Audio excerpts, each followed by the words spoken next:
Жибек жолунда жол тилкесине асфальттын экинчи катмары төшөлүүдө. Бишкек шаарында бир нече көчөдө жолду капиталдык оңдоо жумуштары уланууда. Анын ичинде Жибек жолу проспектисинин түштүк бөлүгүндөгү жол тилкесине асфальттын экинчи катмары төшөлүүдө. Учурда Тоолок Молдо көчөсүнөн тарта Жусуп Абдрахманов көчөсү менен чектелген аралыкта жумуш жүрүп жатат.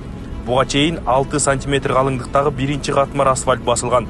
Экинчи катмарына 5 сантиметр калыңдыктагы таш мастик асфальт басылууда. Белгилей кетсек, Жибек жолу проспектиси Тоолок Молдодон Курман-Жандатка көчөсүнө чейин бир нече этап менен капиталдык оңдоодон өтөт. Андан тышкары дал ушундай эле жолду капиталдык оңдоо жумуштары Акунбаев, Абдрахманов, Юнусалиев жана Чүй проспектилеринде да жүрүп жатат. Аталган көчөлөр менен бирге быйылкы жылдын алкагында Горький көчөсү дагы Чыңгыз Айтматов проспектисинен 7 апрель көчөсүнө чейин капиталдык оңдоодон өтөт.